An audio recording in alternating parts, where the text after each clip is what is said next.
আসলে আমরা বলে থাকি গাছের পাতা পড়ার যেমন একটা সিজন থাকে, চুল পড়ার সিজন কিন্তু শীতকাল। বাতাসে পানির পরিমাণ কম থাকলে, স্কিন ড্রাই হয়ে গেলে, শুষ্কতা মাথায় যখন বেড়ে যাবে তখন কিন্তু খুশকির প্রভাবটা বেশি দেখা যায়। আমাদের কাছে 17 বছর 18 বছর ছেলেরা এসে বলে মানে আমি জেল ইউজ করতাম, স্ট্রেট করতাম, রিবর্নিং করতাম। মেয়েরা পার্লারের ট্রিটমেন্ট নিতে চায়, পার্লারের চিকিৎসা নিতে চায়। পার্লার তো কোনো চিকিৎসার জায়গা না। আর যদি সেলুনে পার্লারের ট্রিটমেন্ট নেন সেক্ষেত্রে মানে আপনার চুলের উপরে টর্চার হবে, চুল ক্ষতিগ্রস্ত হবে। দিন শেষে আমাদের কাছে আসবে। অনলাইনে আমরা দেখি তেল বিক্রি করতেছে, একটা মেয়ে হোমমেড তেল বিক্রি করতেছে। This is same. এই জিনিসটা লজ্জাজনক। চিকিৎসকের কাছে না যেয়ে অনলাইনে তেল কিনতেছেন, বা আসলে যেখানে কোনো চিকিৎসার আপনার কোনো ফল হবে না, ভুয়া বিজ্ঞাপন দেখে তেল কখনো চুল গজাতে পারে না।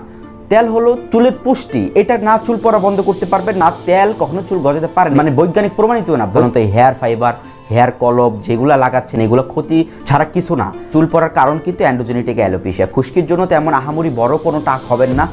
এই যে চুল পড়তেছে, এই যে শীত আসতেছে, খুশকি হচ্ছে, এই চুল পড়তেছে, এটা কিন্তু সাময়িক সময়ের জন্য, এটা কিন্তু বন্ধ হয়ে যাবে।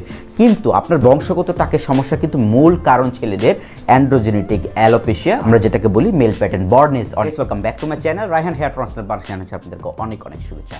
সো বন্ধুরা, আপনারা জানেন আসলে উইন্টার এসে পড়েছে। অনেকে আমাদেরকে জিজ্ঞাসা করে এই শীতে আমাদের অনেক চুল পড়তেছে। তাছাড়া অনেকে জিজ্ঞাসা করে থাকে যে এই শীতে আমার অনেক মাথায় খুশকি হয়েছে। খুশকি কেন হয়? আমার মাথায় শীত আসার পরে অনেক খুশকি হয়েছিল, এটা কারণ কি?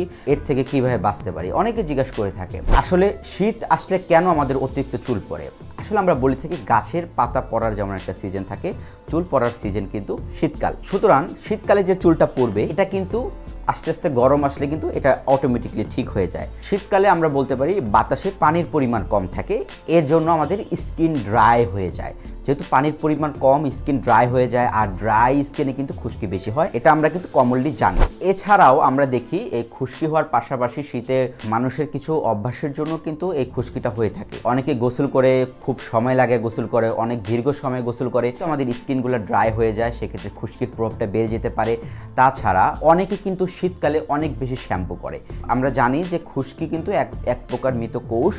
এই খুশকি এটার কোনো পার্মানেন্ট সলিউশন নাই যে আসলে আমি এমন একটা শ্যাম্পু ব্যবহার করলাম বা এই ওষুধ ব্যবহার করলাম আমার খুশকিটা চলে যাবে, ব্যাপারটা কিন্তু এরকম না। খুশকি সাধারণত ওই যে বললাম বাতাসে পানির পরিমাণ কম থাকলে, মানে স্কিন ড্রাই হয়ে গেলে, শুষ্কতা মাথায় যখন বেড়ে যাবে তখন কিন্তু খুশকির প্রভাবটা বেশি দেখা যায়। এর জন্য আমাদের সতর্ক থাকতে হবে, যেহেতু খুশকির প্রভাবটা আমাদের বেসিক্যালি শীতকালে বেশি দেখা যায়, চুল পড়ার সংখ্যাটা বেড়ে যায়। এর জন্য আমাদের ঔষধও ইউজ করতে হবে। অ্যান্ড খুশকি থেকে রোধ করার জন্য আমরা সাধারণত সাজেস্ট করে থাকি কিটোকোনাজোল জাতীয় শ্যাম্পু আপনারা ইউজ করতে পারেন। মানে আমরা যখন পেশেন্টদেরকে বলি থাকি আপনারা মাথায় নারিকেল তেল দিবেন যাতে আপনার স্কাল্পটা ড্রাই থেকে অয়েলি থাকে। যখন আমরা স্কাল্পটা অয়েলি পাবো খুশকির প্রভাবটা অনেকটাই কমে যাবে। সুতরাং খুশকির শ্যাম্পু যেই মানে আমরা রিকমেন্ডেড করি, শ্যাম্পু কখনো চুল গজাতে পারে না, বা শুধুমাত্র আপনার জাস্ট কাইন্ড অফ ক্লিনার, এটা আপনার মাথাকে পরিষ্কার করে দিবে। এছাড়াও কিটোকোনাজোল জাতীয় শ্যাম্পু কিন্তু আপনারা রেগুলার ইউজ করতে পারবেন না। বাজারে অনেক প্রকার কিটোকোনাজোল জাতীয় শ্যাম্পু আছে। সর্বোচ্চ সপ্তাহে 2 দিন মানে আপনি শ্যাম্পু করতে পারেন না। আমার মাথায় প্রচুর খুশকি, এর জন্য আমি প্রতিদিন শ্যাম্পু করতেছি। শ্যাম্পু যখন অতিরিক্ত হয়ে যাবে সেক্ষেত্রে কিন্তু আপনার খুশকি আরও বেড়ে যেতে পারে। এই ব্যাপারটা অবশ্যই মাথায় রাখবেন। সেকেন্ড ব্যাপার হচ্ছে শ্যাম্পু যে আপনার প্রতিদিন করতে হবে তা না। আপনার কাছে যখন মনে হবে যে আপনার চুলগুলো ময়লা হয়ে গেছে, আমার শ্যাম্পু করা উচিত, তখনই মাত্র আপনি শ্যাম্পু করবেন। সেটা 1 সপ্তাহ হোক, বাট সেটা বা 3 দিন পরে হোক, যখনই আপনার কাছে মনে হবে যে আমার চুলগুলো ময়লা হয়ে গেছে, এখন উপযুক্ত সময় শ্যাম্পু করার, সেক্ষেত্রে আপনি তখনই আপনি শ্যাম্পু করতে পারেন। অনেক পেশেন্ট আমরা পাই যে নিয়মিত গোসল করে নাও। আপনারা যখন গোসল করবেন না সেক্ষেত্রে কিন্তু ময়লা জট লেগে যাবে, আর সেক্ষেত্রে কিন্তু খুশকির প্রভাবটা অবশ্যই হবে। তো এই ক্ষেত্রে কিন্তু চুল পড়ার হারটাও বেড়ে যাবে। আমাদের এখানে যত পেশেন্ট আসে আমরা মূলত অ্যান্ড্রোজেনেটিক অ্যালোপেশিয়ার পেশেন্ট সবচেয়ে বেশি পাই। রোগী মানে চুল পড়ার কারণ কিন্তু অ্যান্ড্রোজেনেটিক অ্যালোপেশিয়া। খুশকির জন্য তেমন আহামরি বড় কোনো টাক হবেন না। এই যে চুল পড়তেছে, এই যে শীত আসতেছে, খুশকি হচ্ছে, এই চুল পড়তেছে, এটা কিন্তু সাময়িক সময়ের জন্য, এটা কিন্তু বন্ধ হয়ে যাবে। কিন্তু আপনার বংশগত টাকের সমস্যা কিন্তু মূল কারণ ছেলেদের অ্যান্ড্রোজেনেটিক অ্যালোপেশিয়া, আমরা যেটাকে বলি মেল প্যাটার্ন বর্ডনেস অনেকে বলে। তো ফ্যামিলির হিস্টোরি যদি আপনার 7 পুরুষের কারো না কারো অ্যান্ড্রোজেনেটিক অ্যালোপেশিয়া বংশগত টাকের সমস্যা থাকে তাহলে কিন্তু আপনার চুল পড়বে। সেক্ষেত্রে আমরা পেশেন্টকে বলি শীতকালে সচেতন হবেন।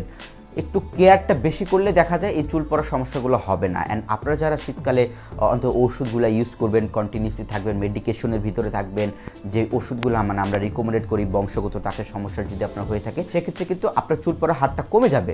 সুতরাং আমাদের পরামর্শ হচ্ছে যাদের মাথায় অতিরিক্ত খুশকি আছে, বাজারে অনেক প্রকার কিটোকোনাজল জাতীয় শ্যাম্পু অ্যাভেলেবেল, আপনারা চাইলে ইউজ করতে পারেন।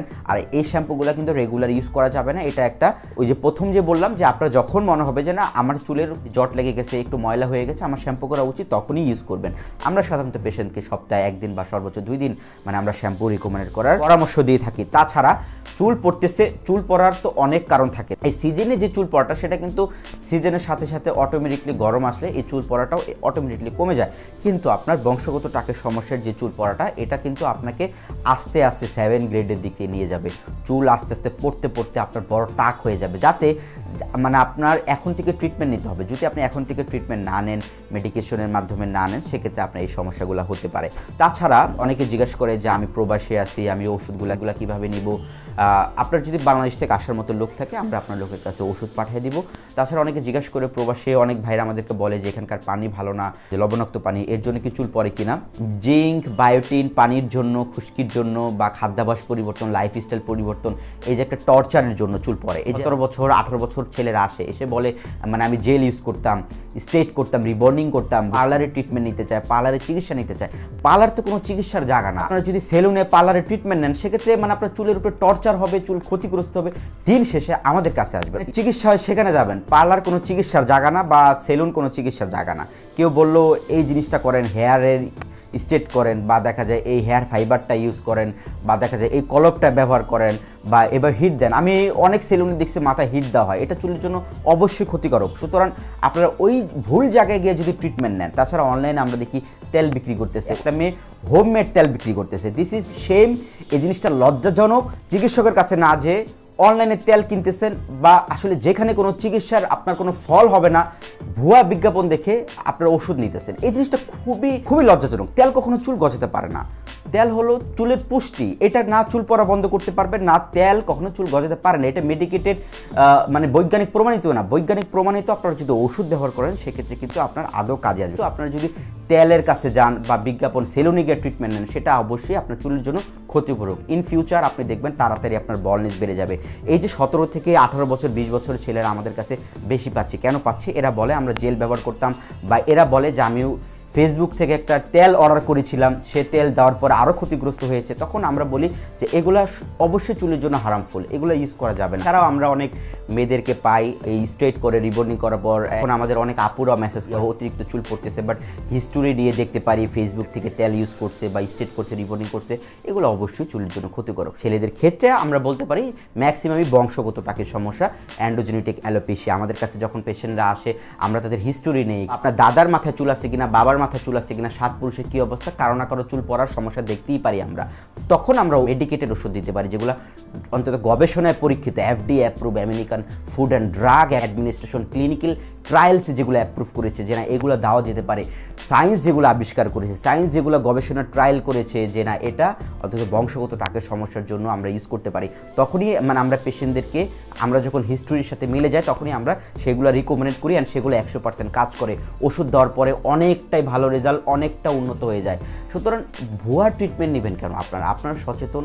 আর এই হেয়ার ফাইবার, হেয়ার কলপ যেগুলো লাগাচ্ছেন, এগুলো ক্ষতি ছাড়া কিছু না। আপনারা নারিকেল তেল দিবেন, কোনো ফেসবুক টেবিল থেকে তেল কেনার দরকার নেই। আপনারা নারিকেল তো নর্মাল তেল দিবেন, সপ্তাহে 1 দিন মানে আপনি চাইলে নারিকেল তেল দিতে পারেন। মানে আমি এই তেলটা লাগালাম, এই তেলটার কারণে আমার চুল পড়া কমে যাবে, চুলও গজাবে, এমন কোনো তেলের ভূমিকা নাই। সুতরাং আপনারা একটু সচেতন হন, একটু বোঝার চেষ্টা করেন। সুতরাং আপনারা যারা হেয়ার ট্রান্সপ্লান্ট করতে চাচ্ছেন, এটা আমাদের হোয়াটসঅ্যাপ নাম্বার, আর এটা ইমো নাম্বার। আমরা আপনার মাথার কন্ডিশন দেখে অবশ্যই জানাই দিব কত টাকা খরচ হবে, কত গ্রাফ লাগবে। অবশ্যই আমাদের অফার চলতেছে, এই মুহূর্তে বুকিং করে দিলে আপনারা অফারে সার্জারি করতে পারবেন। আল্লাহ হাফিজ।